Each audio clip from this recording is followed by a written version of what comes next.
do what you want to do with your life, right? Don't go be doing something you don't enjoy. Don't do something don't get locked into, you know, a car that you can't afford and doing something crazy because you need the money. Don't do that. Do what you want to do. Do what the fuck is it that you really want to do? Because if someone else is doing it, you can do it, you know? I mean, everybody makes their own path through this world, but a lot of people don't follow the path that they really feel pulled to. You know, there's, for whatever reason, they got negative programming. You know, when they were kids, someone told them they couldn't do it, or told them to take the shortcut, or take the short route.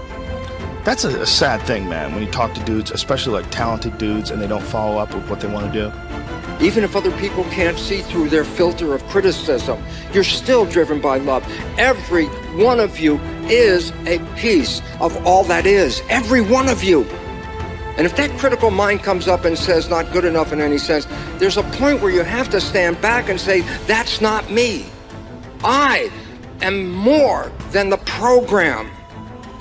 And when you let go of that problem of self-criticism, you learn and experience for the first time in your life self-love. And why is this important? Because as I learned through years, I could not love the people around me until I could learn to love myself. The glory of life on this planet cannot be built by anything else in the universe than what you can do here. You are creators. Own your creativity. Own your spirit. It's not words. It's not devotion. It's a true knowledge. You are spiritual. And that is the opening of life. There are a lot of people who are biting their fingers in fear that they might lose their jobs. But there are few people who have decided within themselves, I'm going to make it. Some people aren't waiting to be cut. Some people are moving on their own because they feel within themselves, I've got what it takes to make it. They're not afraid about tomorrow because of how they see themselves, because of what they feel that they deserve, because of what they feel that they can create for themselves. Because these people have decided, as they look at the future, as they look at themselves, there's a way. Where there's a will, there's a way for me to begin to create a way out of no way. And when you have that kind of consciousness, when you have that kind of spirit, nothing can stop you. Nothing. Have you ever given much thought to the idea that the spoils in life go to the risk takers? If you'll give it some thought, I think you'll come up with the same solution I arrived at. A survey indicated that 98% of the men in the country are looking for security in their work.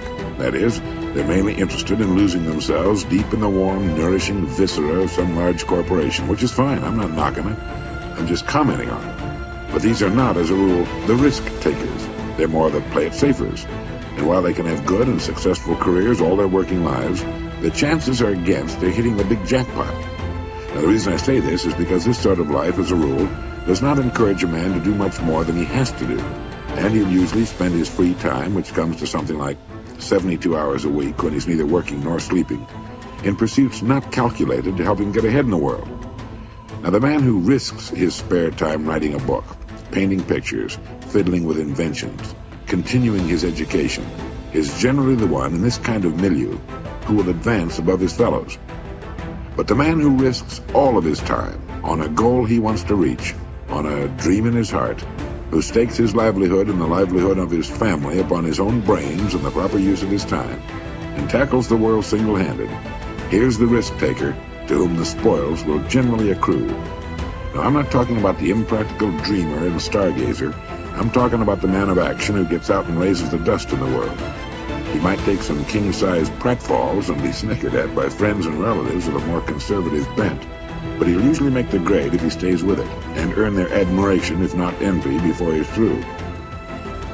You know, one of the biggest factors in his favor is the size of the group he belongs to.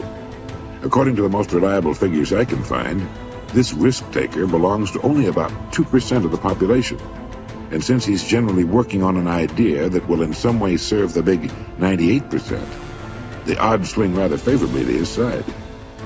Additionally, a man on his own must think. He must devote more of his days to thinking. Conversely, the man with a good steady job who's familiar with his work and surroundings can go along pretty well from day to day without doing any creative thinking at all. And as I said, we have a tendency to do no more than we have to. Anybody who spends a good deal of his time thinking is going to come up with a good idea once in a while. The law of averages is definitely on his side. And if you think about it a minute, you realize that he only needs a few, maybe only one really good idea to make it big. Now, the more you think about it and analyze it, the more it makes you think that what appears to be the risk taker really isn't nearly as big a risk taker as you might imagine. The cards are stacked pretty well for him from several important standpoints. But as I said in the beginning, the spoils definitely go to the risk taker. Life is full of hidden contradictions. One is that the man who thinks he's playing it safe really isn't, and the man who seems to be taking the greatest risks, considering the law of averages, is playing it safest. If you just make a decision, it can be sometimes the day that starts you on a brand new journey. Now, some decisions are incidental and some are small and some, are part of a working day. But sometimes decision making can be one of the most important days of your life. Maybe a decision you've postponed, and now you understand the penalty of postponing that decision. You've got to do something, and finally you come to the conclusion, today is the day. I now decide. And whether you decide on a new direction, whether you decide on a refinement in philosophy, whether you decide to act when before you haven't acted, you decide on a series of things that you're going to do. Deciding can be such an incredibly important, very exciting, inspirational day. Also, deciding sometimes starts the process of lifting our self-esteem. Sometimes when you look back on it, the day that you decided was just about as exciting as the day when you finally accomplished the project. That when you finally made the decision, you finally got the monkey off your back, as we say in English. You finally, got through whatever barriers kept you from making that decision, and finally you made a decision. And now it seems like the sky is blue and the air is clear and your mind is ready. The adrenaline starts to flow, things start to happen to you from that moment of decision. So that can be an incredible source of inspiration. Now, if you don't follow through, it's not going to last all that long. If you decide and then, postpone and you decide but you still don't get to it for a week or a month or a year, soon all that energy and that source of inspiration is all dissipated. So deciding is inspiring, but not for that long. But once you decide, it can be a very powerful day. But now, of course, you must follow through. But if there's some things you've been postponing, some decisions you have just, haven't gotten to, I would ask you to just, take out your journal and just go through, what have I been postponing that's not going to be better for my health? It's not going to be better for my future. It's not going to enhance my finances.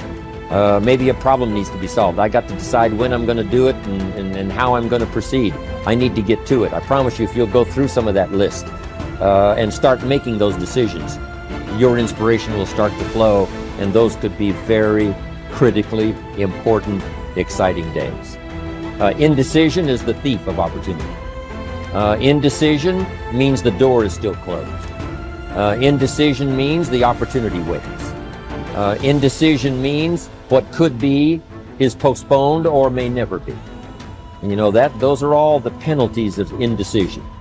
And sometimes we can't make a snap judgment. We can't decide immediately on something so important. But after a while, we must understand sometimes the heavy penalty of putting off our decision making.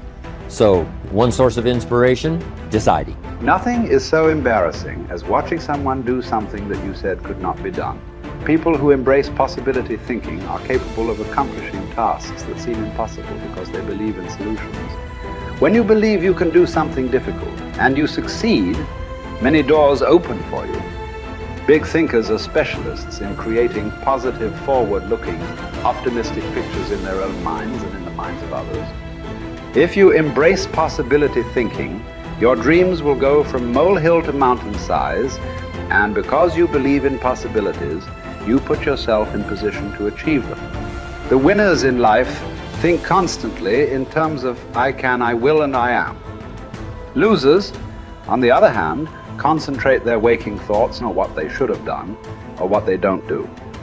If you believe you can't do something, then it doesn't matter how hard you try, because you've already lost. If you believe you can do something, you have already won much of the battle. The first step in becoming a possibility thinker is to stop yourself from searching for and dwelling on what's wrong with any given situation. Sports psychologist Bob Rotella recounts, I tell people, if you don't want to get into positive thinking, that's okay. Just eliminate all the negative thoughts from your mind. Whatever's left will be fine. If possibility thinking is new to you, you're going to have to give yourself a lot of coaching to eliminate some of the negative self-talk you may hear in your head. When you automatically start listing all the things that can go wrong or all the reasons something can't be done, stop yourself and say, don't go there. Then ask what's right about this. That will help to get you started. And if negativity is a really big problem for you and pessimistic things come out of your mouth before you've even thought them through, you may need to enlist the aid of a friend or family member to alert you every time you utter negative ideas. One of the best ways to cultivate a possibility mindset is to prompt yourself to dream one size bigger than you normally do. Let's face it, most people dream too small. They don't think big enough. Henry Curtis advises, make your plans as fantastic as you like, because 25 years from now they will seem mediocre. Make your plans 10 times as great as you first planned, and 25 years from now you will wonder why you did not make them 50 times as great. If you push yourself to dream more expansively, to imagine your organization one size bigger, to make your goals at least a step beyond what makes you comfortable, you will be forced to grow, and it will set you up to believe in greater possibilities. Most people want their lives to keep improving, yet they value peace and stability at the same time. People often forget that you can't improve and still stay the same. Growth means change. Change requires challenging the status quo. If you want greater possibilities, you can't settle for what you have now.